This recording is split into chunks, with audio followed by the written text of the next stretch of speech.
Somewhere between memory and myth, the 1980s fracture, and from the crack, echoes escaped. Stories no one remembers, but everyone feels. The 80s, Lost Tales. In July of 1986, Madonna disappeared. Not from the headlines, not from the charts, from the people who thought they owned her. Her manager watched in horror as she ripped off the clip mic and walked off a live MTV taping during a commercial break. No warning, no security. She could hear her manager sternly, "M, we've got an ad shoot tomorrow. Press junket at 11. She didn't answer. She walked. She grabbed her duffel bag and slipped out the back exit like a fugitive. She ducked into the subway, head down, ignoring the gasps and whispers. The train smelled like sweat and gum and rust. It felt familiar. She hadn't felt this invisible in years. She didn't even know where she was going. She just knew she couldn't be there anymore. Not for a little while. The subway rattled beneath her, mostly empty. The old red car felt rickety, felt free. A few teens dozing across the plastic seats. A guy with a saxophone slouched in the corner, almost asleep. She stared at her own reflection in the scratched window, mascara smudged, hair tied back. This is who she was before they turned her into a product. She got off in Brooklyn, not because she lived there, because that's where she used to dance, back when everything felt real. She saw a broken phone booth shrouded in overgrown trees. She had to get out of these stage clothes. The booth smelled like stale urine and weeds. She ducked in gingerly and quickly changed into the clothes from her bag. She wore black sweatpants, a hoodie 2 sizes too big, and a worn pair of white leather Reeboks with chewed up laces. She brushed her face with a makeup remover pad. No makeup, no backup dancers. She was free. Just a Walkman in her pocket and a feeling in her gut she couldn't name. An hour later, she was still wandering the streets, the music blasting in her headphones, the last flickers of neon buzzing above the empty storefronts. She wandered past shuttered bodegas and streetlights flickering like dying stars. It was quieter here. And then, inside of a greasy 24-hour diner on the corner, the kind with torn vinyl seats and a jukebox no one's touched in years, she saw someone. A girl, maybe 15, tight curls pulled into a high ponytail, held with a faded purple scrunchie. An oversized jacket swallowed her frame. One frayed knee pad, fingerless gloves, Converse with duct tape on the toe. She was stuffing flyers into napkin holders, checking over her shoulder like she was doing something illegal. Madonna went inside and sat at a booth by the window. She watched her. The girl noticed, didn't smile, didn't speak. Instead, she dropped one of the flyers on Madonna's table like a challenge. Not for a concert, not for merch. Just cheap black and white prints that read, "Dance saves lives. Help us save the shelter program," with a phone number underneath. The girl had cracked nail polish and a glare that could split concrete. Madonna looked up, their eyes locked. "You're her, aren't you?" the girl asked. Madonna stayed still. "Not tonight," she said dismissively. "Yeah, maybe that's the problem." She nodded at the flyer. "Used to play your tape on loop at the center. You were the reason half of us thought we could get out. You used to mean something to us. Now you just sell Pepsi and underwear. We stopped believing." Madonna blinked. She was frozen. "You think that's who I am? I think you forgot who you were." "Guess we all sell out eventually," said the girl. She glanced at the flyer. "Call that number. Maybe I can refresh your memory." She walked off. No autograph. No Polaroid. Just truth. Madonna picked up the flyer. Later, in her penthouse suite at the plaza, her manager was pacing with agitation.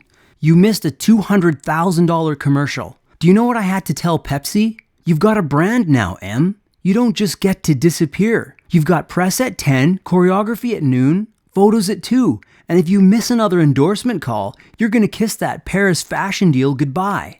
She said nothing. She didn't hear him. She just stared out the window, the midtown skyline smudged in the distance like a half-finished painting. The girl's voice echoed in her head. That challenge, the way she said, "We stopped believing." She reminded her of herself years ago, broke, hungry, dancing in warehouses on floors that gave her splinters. She thought to herself, "I didn't start this to be safe. I started it because it was dangerous, because no one like me was supposed to get out either." Madonna looked at the clock. 1:17 a.m. She grabbed her keys and ran out. Her manager threw his arms in the air and dropped his jaw. Total frustration. Downstairs, she made a phone call from the concierge desk, the flyer crumpled in her hand. Then she got into her limo.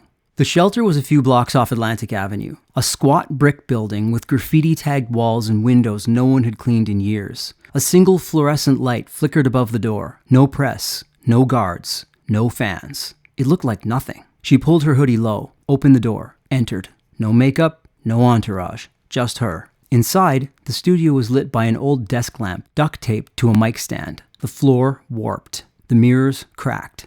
A cheap boombox hissed in the corner. Mismatched speakers sat on crates. And there, barefoot, stretching, was the girl. Eyes closed, focused. Trina. She didn't flinch, just opened her eyes, looked at her. Didn't think you'd show. Neither did I. This ain't for press. You're not getting a headline out of this. Good. Headlines are boring. You gonna dance or just judge me? Trina stepped forward and hit play. A raw, gritty freestyle beat kicks in. Synths and street sounds tangled together. She moved like a firecracker. Sharp elbows, grounded knees, improvisation with fury. She didn't care about the angles. She didn't care about the polish. She didn't dance to impress. She danced to survive. She danced like she was fighting something. Like each move was an answer to a world that wouldn't shut up. Madonna watched in silence, stunned. This wasn't studio technique. It was honesty. When it ended, Trina stood there, panting, drenched in sweat. So, you still got it? Or just the marketing? You think I came here to prove something? I think you forgot what it feels like to mean something.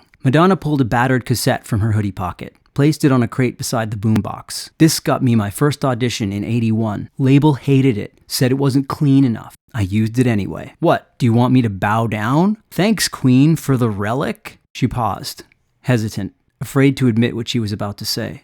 No, I want you to teach me how you moved just now. What? I've been dancing for everyone else for so long, I don't even know what I look like when it's just for me. They danced. Hard. Not perfect. Not clean. Just sweaty. Human. Laughing. Breathing. You move too clean, Trina said. Hit like you're mad. I am mad, Madonna said. Just expensive mad. They traded moves. Trina showed Madonna what it's like to be raw again. Madonna returned, showing Trina what it's like to be a queen. They spin, fall, catch the rhythm. Somewhere in the middle, they start dancing in sync. Not perfectly, but together. Like a bridge built in real time. They danced until they couldn't anymore. Then sat on the floor, side by side, legs sprawled. So what happens now? Trina asked. You just disappear? Madonna looked at the ceiling. No. Tomorrow I cancel a commercial, and I wire enough money to keep this place open for good. She paused. Anonymously. No headlines, just a roof and a floor. You don't say a word. Trina said nothing. Her eyes widened. Then she said, You are still her. You gave me something tonight. The belief that I can win, and the power to know it's real. Then she withdrew and looked down. Trina had a moment of vulnerability, a crack in her tough outer shell. A few days later, Trina walks into the shelter again, alone, expecting the same flickering lamp and warped floor. But something's different. The floor's been recovered with new wood, polished and sealed. The mirrors cleaned. The cracked ones replaced. The holes in the ceiling where insulation was dangling, gone. Brand new full Denon stereo system in the corner. Large pro monitors on stands on each side. And on the wall, a new stack of printed flyers with a new message. New dance studio looking for top instructors. Now professionally designed and printed.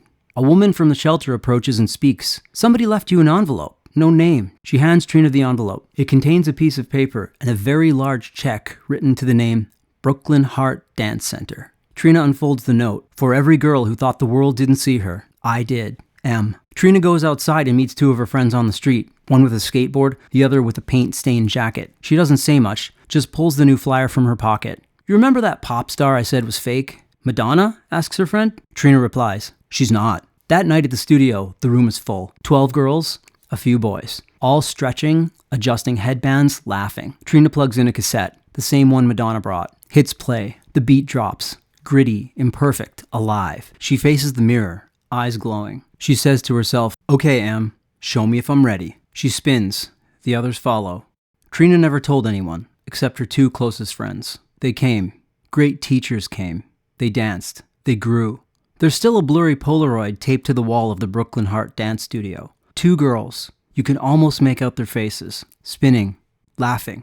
And underneath it, in silver liquid marker, dance like the world isn't watching. And then it will. Epilogue. The donation was never linked to Madonna. She never returned to the studio. Not visibly, at least. Trina had lost contact with the star. But then, 3 years later, a young choreographer listed Brooklyn Heart Dance Center on her resume as her only experience, before being hired to dance lead in a world tour. The artist? Madonna. The choreographer? Trina. No one ever made the connection. No one needed to. Some stories are true. Some are myths. This one, maybe both. Inspired by the energy, rebellion, and truth of the 1980s. The 80s. Lost Tales.